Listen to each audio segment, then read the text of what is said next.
नमस्कार मित्रांनो, डिस्कस करूया ऑडिओ फॉर्मॅटमध्ये HTYC-MOU कोड 220चा घटक 11वा स्वातंत्र्याकडे वाटचाल. प्रस्ताविका बघूया.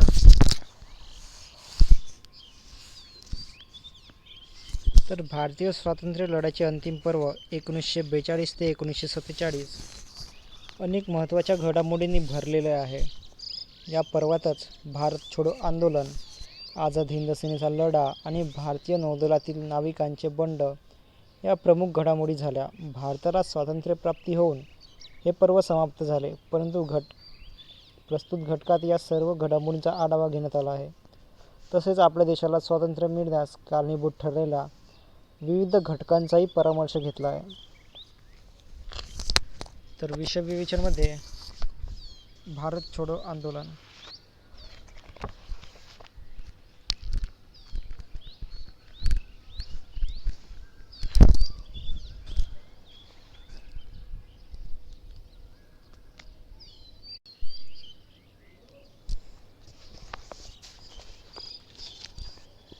तर भारत छोडो आंदोलन सन 1942 साली सुरू झालेले भारत छोडो आंदोलन हा भारतीय राष्ट्रीय चळवळीचा परमोच्च बिंदू ठरला. दुसऱ्या महायुद्धाची भीषणता, जपानी आक्रमणाची वाढती भीती आणि भारतातील राजकीय पेचप्रसंग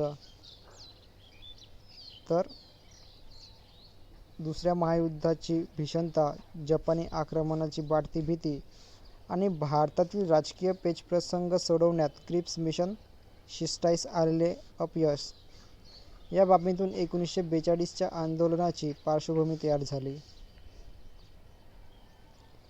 1941 साली दुसऱ्या महायुद्धात दोन महत्त्वाचे बदल घडून आले.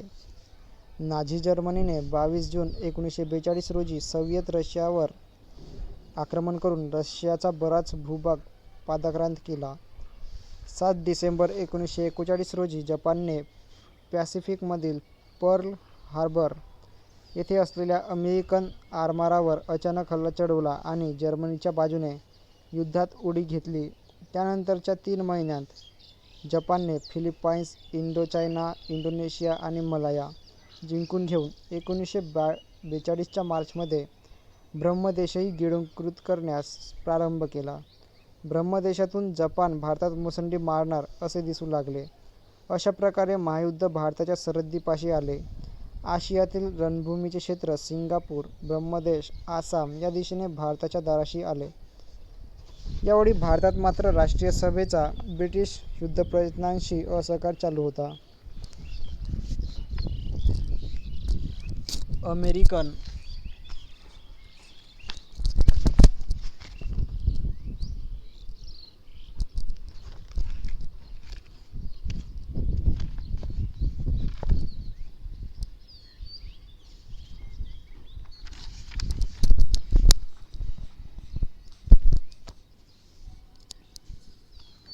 तर असहकार चालू होता. अमेरिका व चीन या मित्र राष्ट्रांनी भारताच्या स्वातंत्र्याच्या मागणीबाबत तडजोड करून युद्धप्रयत्नांना भारतीयांचे सहकार्य मिळवण्याचे प्रयत्न करण्याची ब्रिटनला विनंती केली. ब्रिटिश पंतप्रधान सर विन्स्टन चर्चिल यांनी 1942च्या मार्चमध्ये भारतीय नेत्यांशी चर्चा करण्यासाठी कॉमन्स सभागृहाचे नेते सर स्टॅफर्ड क्रिप्स इथे दिला आहे सर स्टॅफर्ड क्रिप्स यांच्या नेतृत्वाखाली एक शिष्टमंडळ भारतात पाठवले. सर्वपक्षीय राष्ट्रीय सरकार स्थापन करून त्यांच्या हाती देशाचा राज्यकारभार सोपवावा अशी भारतातील राजकीय पक्षांची मागणी होती. तथापि भारतात ताबडतोब सत्तांतर करण्याची मागणी स्वीकारण्याची ब्रिटिशांची तयारी नसल्याने वाटाघाटी लगेच फिसकटल्या. राष्ट्रीय सभा, मुस्लिम लीग आदी पक्षांनी क्रिप्सची योजना फेटाळली. क्रिप्स शिष्टाई असफल ठरली. भारताच्या स्वातंत्र्याचा प्रश्न समाधानकारकरित्या सुटावा अशी ब्रिटिश सरकारची प्रामाणिक इच्छा नसल्याने स्पष्ट झाले. त्यामुळे देशात निराशेचे आणि वैफल्याचे वातावरण तयार झाले.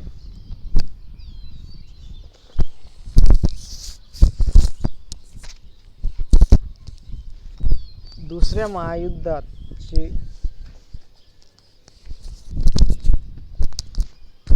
तर दुसऱ्या महायुद्धाची भीषणता वाढत असतानाच भारतात फॅसिस्ट राष्ट्रांतर्फे केल्या जाणाऱ्या युद्धविषयक प्रचारात भयावह वाढ झाली.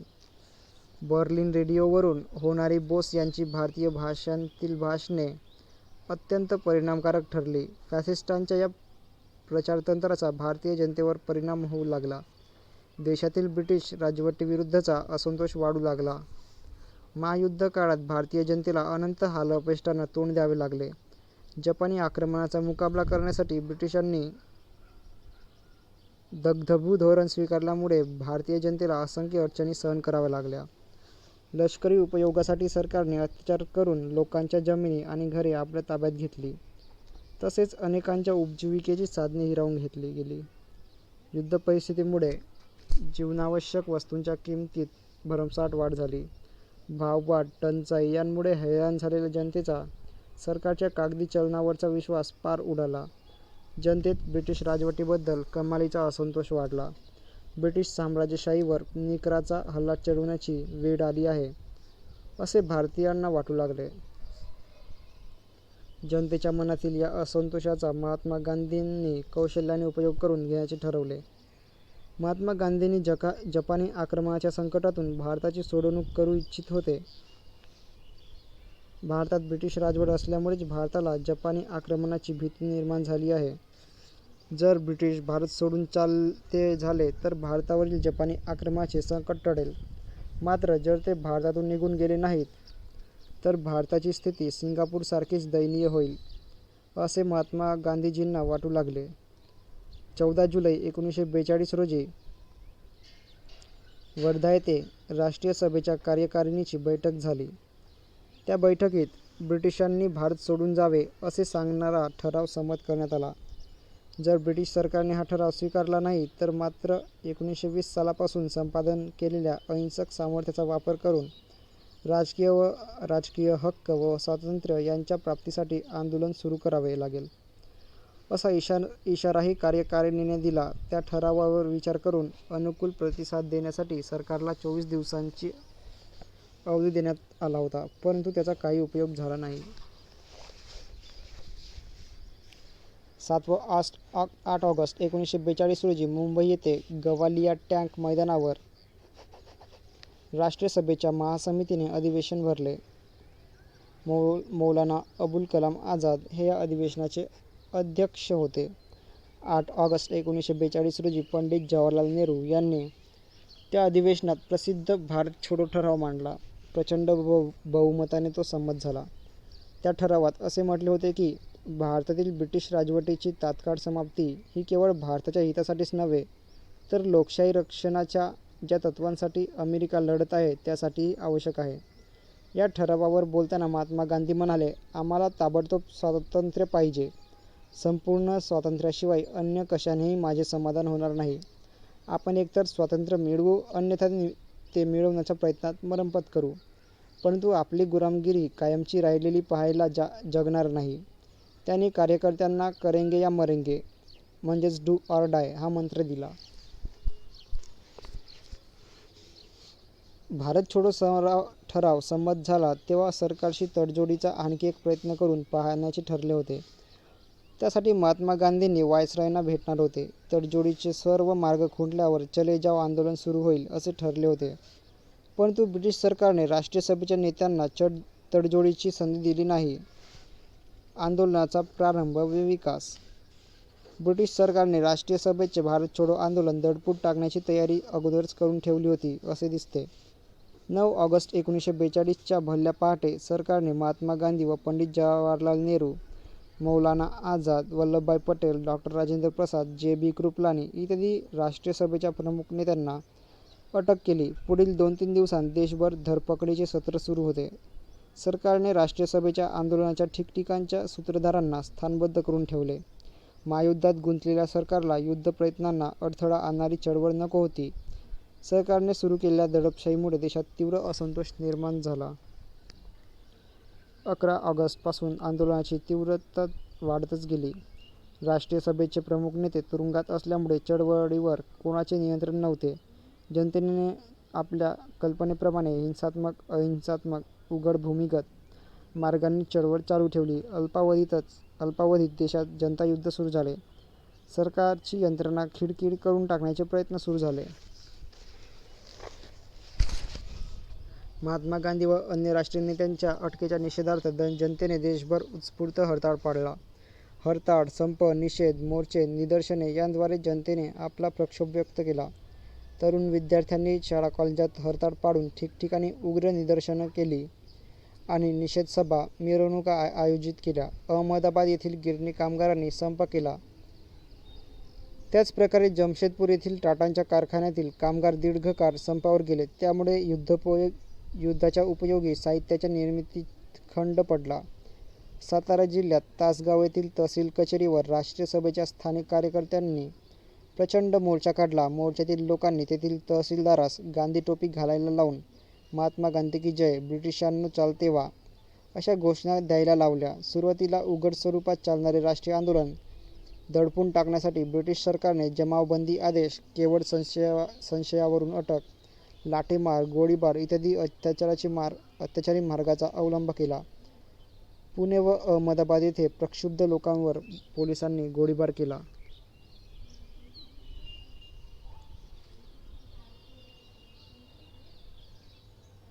खेडा जिल्ह्यात लोकांच्या मिरवणुकीवर पोलिसांनी जबरदस्त लाठीमार केला. त्या लाठीमारात वृद्ध लोक व कोवळी मुले जखमी झाली. पोलिसांच्या मारझोडीतून शेतकरी मुलेसुद्धा सुटली नाहीत. धुळे जिल्ह्यात नंदुरबार येथे शिरीषकुमार व 4 विद्यार्थी गोळीबारात ठार झाले. कराचीत हेमुकलानी या तरुण विद्यार्थ्यास पोलिसांनी गोळ्या घालून ठार केले. तर बघूया भूमिगत चळवळ. वारंवार होणारा लाठीमार आणि गोळीबार यांमुळे ठिकठिकाणी आंदोलनाला हिंसक वळण लागले. सरकारच्या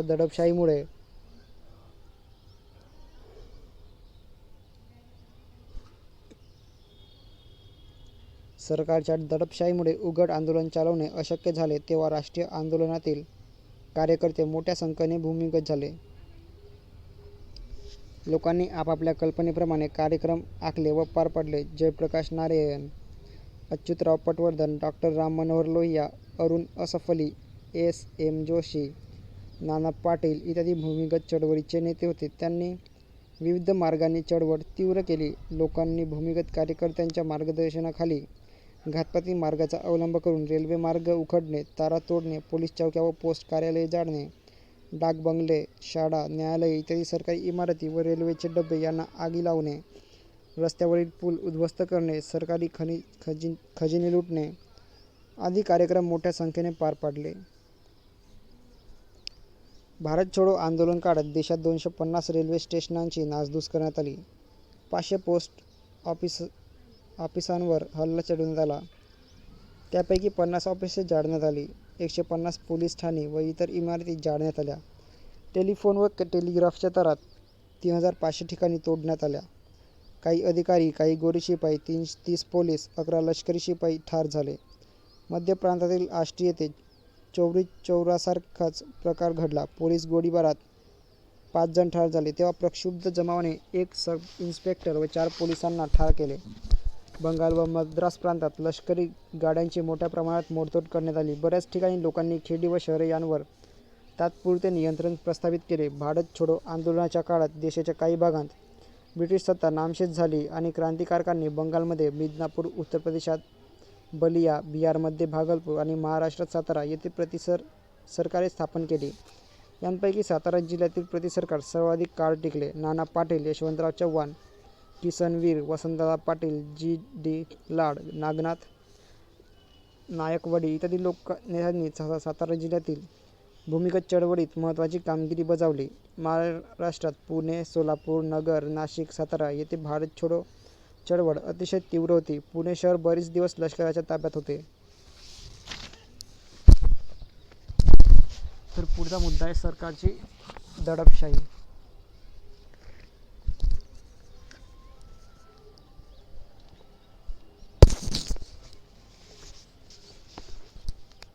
ब्रिटिश सरकारने भारत छोडो आंदोलन दडपून टाकण्यासाठी पाशवी बळाचा वापर केला.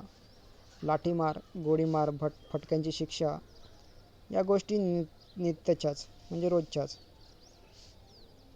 तर या गोष्टी रोजच्याच होत्या. पाटणा भागलपूर. अरे भाई सॉरी फ्रेंड्स. तर बघूया सरकारची दडपशाही. ब्रिटिश सरकारने भारत छोडो आंदोलन दडपून टाकण्यासाठी पाशवी बळाचा वापर केला. लाठीमार, गोळीबार, फटक्यांची शिक्षा या गोष्टी रोजच्याच होत्या. पाटणा, भागलपूर, मोंगीर, नाडिया, तेलीचेर या 5 ठिकाणी मशीनगनने लोकांवर हवेतून गोळीबार करण्यात आला. अनेक ठिकाणी जबर सामुदायिक दंड बसवून त्याची वसुली करण्यात आली. या आंदोलनात सुमारे 10,000 लोक ठार झाले. 1942च्या अखेरपर्यंत 60,000पेक्षा जास्त लोकांना अटक झाली आणि त्यांपैकी 26,000 जणांना शिक्षा सुनावण्यात आल्या.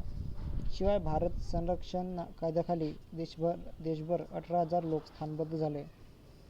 स्थानबद्ध होते. ब्रिटिश सरकारच्या दडपशाहीच्या धोरणाचा निषेध म्हणून अनेक भारतीयांनी आपल्या सन्मानदर्शक पदव्यांचा त्याग केला.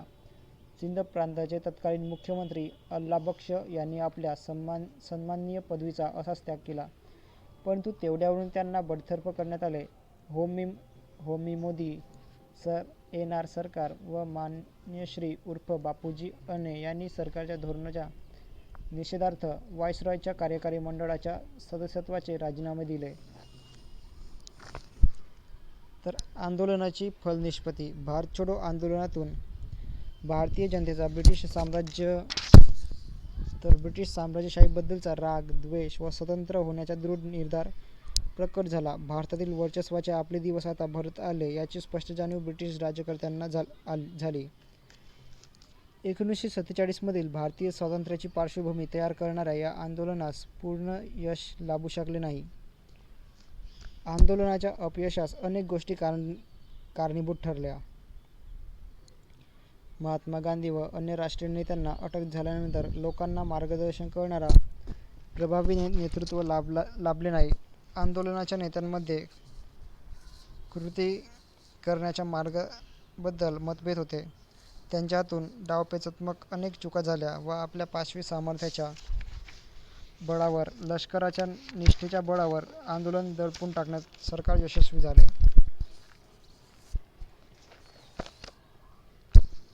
समाजातील श्रीमंत व्यापारी, जमीनदार, संस्थानिक आणि कामगारांचा काही भाग इत्यादी वरिष्ठ वर्गाचा चले जाव चळवळीला पाठिंबा लाभला नाही.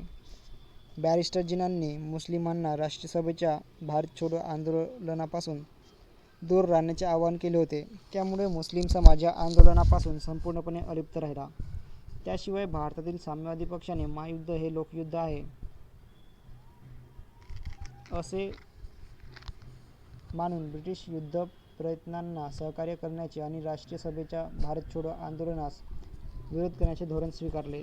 तेज बहादूर सप्रू व डॉ. आंबेडकर सुद्धा या आंदोलनास अनुकूल नव्हते. भारत छोडो आंदोलनाचे अपयश गृहीत धरून सुद्धा हे विसरून चालणार नाही की भारतातील ब्रिटिश साम्राज्य सत्तेला 1857च्या उठावानंतर एवढा मोठा हादरा या आंदोलनामुळे प्रथमच बसला.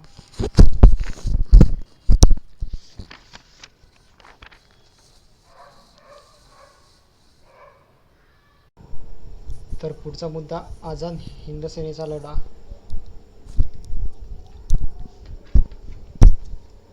तर 1942च्या भारत छोडो आंदोलनाने आग्नेय आशियातील भारतीय जनतेत अपूर्व उत्साह निर्माण केला. भारताचे आंदोलन सुरू असतानाच आग्नेय आशियात भारताच्या स्वातंत्र्यासाठी आणखी एक आघाडी उघडण्यात आली होती. भारतीय लष्कराचे जे हजारो सैनिक व अधिकारी जपान्यांना शरण गेले होते त्यांना संघटित करून सुभाषचंद्र बोस यांनी आझाद हिंद सेनेची पुनर्बांधणी केली. आझाद हिंद सेनेने भारताला ब्रिटिश साम्राज्यवादाच्या जोखडातून मुक्त करण्यासाठी ब्रिटिश फौजांविरुद्ध भारतीय सीमांवर तीव्र संघर्ष केला. त्या संघर्षात आझाद हिंद सेनेला अपयश आले होते तरी तिचा झुंजार लढा व्यर्थ ठरला नाही.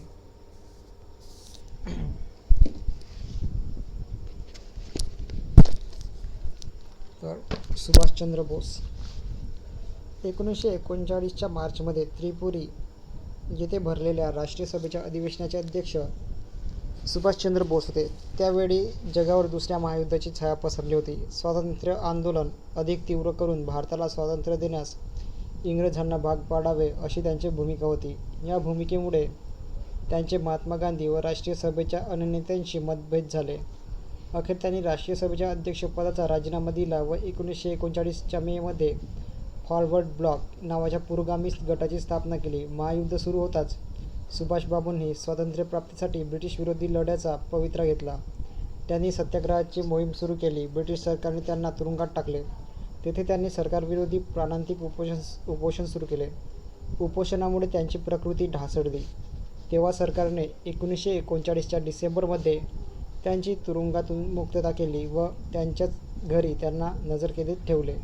मात्र 1941च्या प्रारंभी सुभाषचंद्र बोस इंग्रज सरकारच्या हातावर तुरी देऊन गुप्तपणे भारतातून निसटले. पेशावर, काबूल, मॉस्को मार्गे ते बर्लिनला पोहोचले. ब्रिटिशांच्या गुलामगिरीतून भारताची मुक्तता करणे हेच त्यांनी आपल्या जीवनाचे अंतिम उद्दिष्ट मानले होते. महायुद्धकाळात परकीय सत्तांच्या सहाय्याने देशाच्या स्वातंत्र्यासाठी सशस्त्र लढा उभारण्याची योजना त्यांच्या मनात होती. त्यासाठी त्यांनी जर्मन सरकारकडून सहकार्य मिळवण्यासाठी प्रयत्न केला. दोन्ही महायुद्धात ब्रिटिशांना विजय मिळवून देणाऱ्या पराक्रमी भारतीय सैन्यांपैकी जे सैनिक ब्रिटिशांच्या शत्रू राष्ट्रांकडे युद्धकैदी म्हणून पडले असतील त्यांच्या मदतीने सेना उभारावी व भारतावर स्वारी करावी असे सुभाषबाबूंना वाटत होते.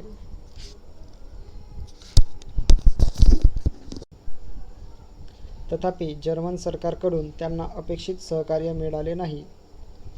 आझाद हिंद सेना दरम्यान जपानने ब्रिटन अमेरिकेविरुद्ध युद्ध पुकारले होते. पूर्व आशियात जपानची सर्वत्र सरशी होत होती. भारत स्वतंत्र करण्यासाठी आग्नेय आशियातील भारतीयांना नामी संधी लाभली. सिंगापूर पडल्यानंतर डॉ. रासबिहारी बोस यांनी तेथे जपानच्या कैदेतील 20,000 भारतीय सैनिकांना जपानच्या मदतीने संघटित करून एक सेना उभारली. थायलंड, मलाया, इंडोचायना इत्यादी देशांमधील भारतीय नागरिक या सेनेत सामील झाले. हीच आझाद हिंद सेना होय. कॅप्टन मोहन सिंग यांनी प्रारंभी आझाद हिंद सेनेचे नेतृत्व केले. थोड्याच दिवसांत पूर्ण आशियातील आझाद हिंद सेनेत बजबजपुरी माजली. तेव्हा रासबिहारी बाबूंनी सुभाषचंद्र बोस यांना आझाद हिंद सेनेचे नेतृत्व करण्याचे आवाहन केले. त्यानुसार सुभाषबाबूंनी पाणबुडीतून जपानला प्रयाण केले. रासबिहारी बाबूंनी आझाद हिंद सेनेची सर्व सूत्रे सुभाषचंद्राकडे सोपवली. सुभाषचंद्र बोस आता आझाद हिंद सेनेचे नेताजी बनले. त्यांच्या नेतृत्वाखाली आझाद हिंद सेनेत पूर्वेकडील देशांत स्थायिक झालेले भारतीय लोक, जंपाच्या ताब्यात असलेले भारतीय युद्धबंदी हे मोठ्या संख्येने दाखल झाले. आझाद हिंद सेनेत सर्व जाती जमातींचे सैनिक होते.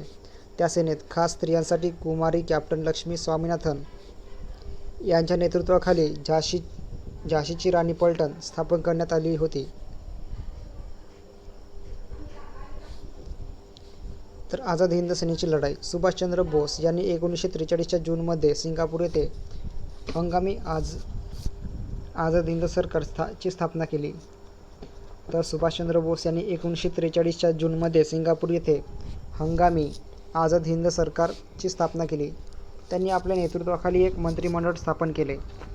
जपान, इटली, जर्मनी इत्यादी 13 राष्ट्रांनी सुभाषबाबूंच्या नेतृत्वाखालील आझाद हिंद सरकारला ताबडतोब मान्यता दिली.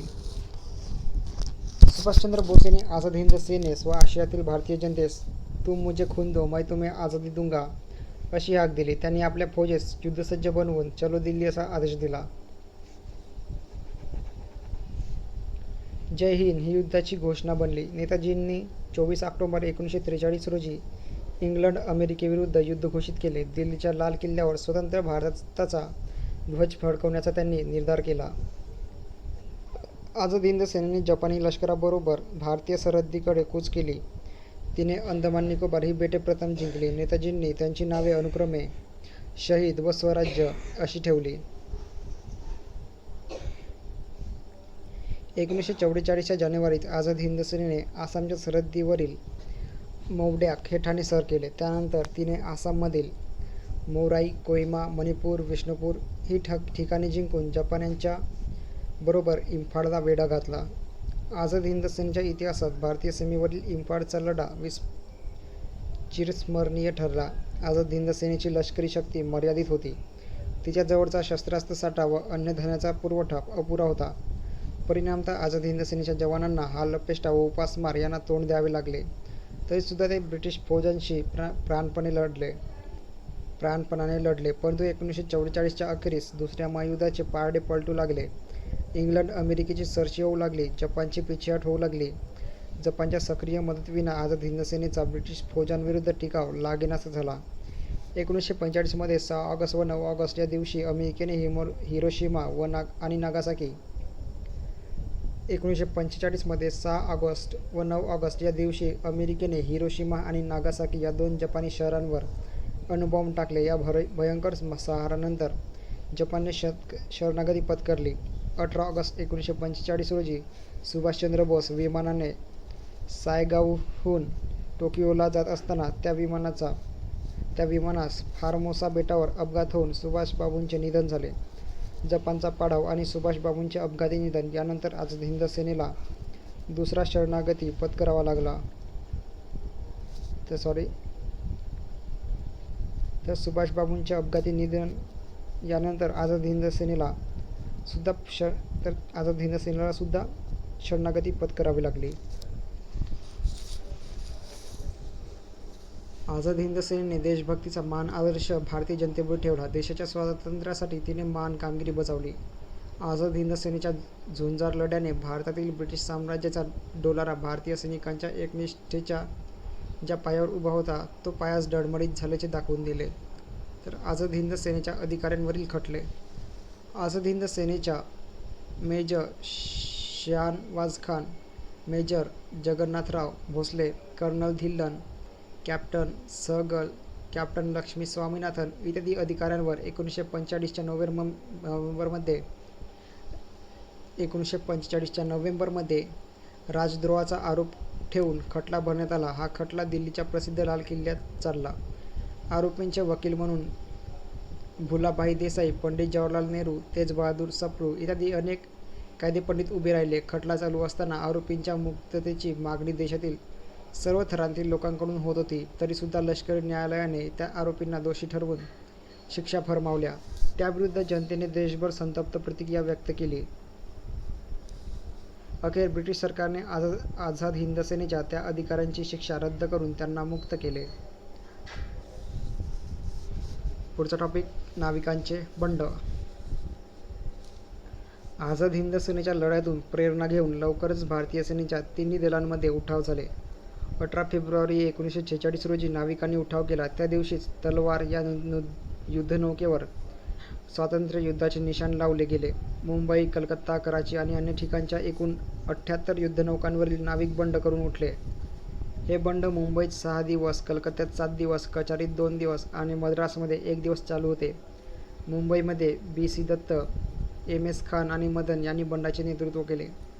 74 बोटी, 4 आरमारी तराफे, भारताच्या किनाऱ्यावरील 20 आरमारी केंद्रे एवढ्या विभागांत बंडाचा फैलाव झाला. बंडाच्या काळात मुंबई शहर म्हणजे रणांगण बनले. बंडखोर नाविकांनी ब्रिटिशांचे युनियन जॅक हे निशाण खाली खेचले आणि त्या जागी तिरंगी झेंडा लावला. बंडखोर नाविक नंतर इंग्रज अधिकाऱ्यांवर तुटून पडले. उभय बाजूने गोळीबार झाला. मुंबई शहरातील आम जनता या स्वातंत्र्य सैनिकांच्या बाजूने उभी राहिली. मुंबईच्या कामगारांनी नाविकांना निर्भयपणे उघड साथ दिली. 4 दिवस मुंबईत अक्षरशः रणकंदन सुरू होते. सरदार वल्लभभाई पटेल यांनी या उठावात हस्तक्षेप केला. कोणाही नाविकाला शिक्षा होणार नाही व बंड करून उठल्याबद्दल त्यांच्यावर सूड उगवला जाणार नाही असे आश्वासन देऊन त्यांनी नाविकांना बंड मागे घेण्यास सांगितले.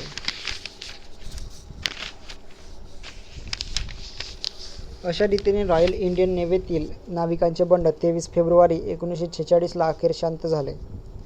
नाविकांचे हे बंड आझाद हिंद सेनेच्या कृतीचेच पुढचे पाऊल होते. नाविकांच्या बंडाच्या वेळी लोक रस्त्यावर आले आणि त्यांनी नाविकांना सहाय्य करून ब्रिटिश सैन्याबरोबर 2 हातसुद्धा केले. या नाविक बंडाचे खरे महत्त्व हे की या बंडात लोकशक्ती व बंडखोर नाविकांची शक्ती यांचा संगम झाला आणि त्यांनी ब्रिटिश सत्तेविरुद्ध दंड थोपटले. त्यावरून भविष्यकाळात भारतात काय घडेल याची ब्रिटिशांना कल्पना आली आणि त्यांनी भारतातून निघून जाण्याचे ठरवले. तर स्वातंत्र्यप्राप्तीची कारणमीमांसा. दुसऱ्या महायुद्धाच्या समाप्तीनंतर अल्पावधीतच ब्रिटिश राज्यकर्त्यांनी भारतातून निघून जाण्याचा निर्णय घेतला. परिणामतः भारताला 15 ऑगस्ट 1947ला स्वातंत्र्य मिळाले. ब्रिटिश राज्यकर्त्यांनी भारत सोडून जाण्याचा किंवा भारताला स्वातंत्र्य देण्याचा निर्णय सहज अथवा उदारबुद्धीने घेतला नाही. दुसऱ्या महायुद्ध काळात भारतातील राष्ट्रीय आंदोलनास प्राप्त झालेले रौद्र स्वरूप, युद्धसमाप्तीनंतर खुद्द इंग्लंडमध्ये झालेले बदल आणि जागतिक लोकमताचा प्रभाव इत्यादी बाबींमुळे ब्रिटिशांनी भारत सोडण्याचा निर्णय घेतला. भारताच्या स्वातंत्र्यप्राप्तीत पुढील घटक कारणीभूत ठरले ते म्हणजे प्रखर राष्ट्रीय आंदोलन, जातीय समस्येवर तडजोड, ब्रिटनमधील बदल, भारतीय लष्कराच्या निष्ठेबद्दल संशय, जागतिक लोकमत. तर याच्यामधलं आहे प्रखर राष्ट्रीय आंदोलन. 1920 पासून महात्मा गांधींच्या नेतृत्वाखाली भारतीय स्वातंत्र्य चळवळीस जन आंदोलनाचे स्वरूप प्राप्त होऊ लागले. राष्ट्रीय नवचैतन्य निर्माण झाले. 1942च्या भारत छोडो आंदोलनाच्या वेळी तर भारतीय जनतेची उत्कट स्वातंत्र्य आकांक्षा व स्वार्थत्यागी वृत्ती यांचे भव्यदर्शन घडले. भारतीय जनतेच्या स्वातंत्र्याच्या मागणीस यापुढे विरोध करणे अशक्य आहे हे ब्रिटिश राज्यकर्त्यांच्या ध्यानात आले. तर जातीय समस्येवर तडजोड. भारतीय स्वातंत्र्य आंदोलनाच्या विकासात जातीय प्रश्नावरून तयार झालेला पेचप्रसंग मोठा अडसर होता. मुस्लिम लीगने प्रथम देशाची फाळणी करा व मग देश सोडून जा असा आग्रह ब्रिटिश राज्यकर्त्यांकडे धरला होता. राष्ट्रीय सभा सुरुवातीला देशाच्या फाळणीस अनुकूल नव्हती. तथापि नंतर जातीय समस्येवरून देशात वारंवार होणाऱ्या हिंसाचारामुळे राष्ट्रीय सभेने फाळणीच्या योजनेस संमती दिली. त्यामुळे भारतीय स्वातंत्र्याचा प्रश्न सुलभ बनला.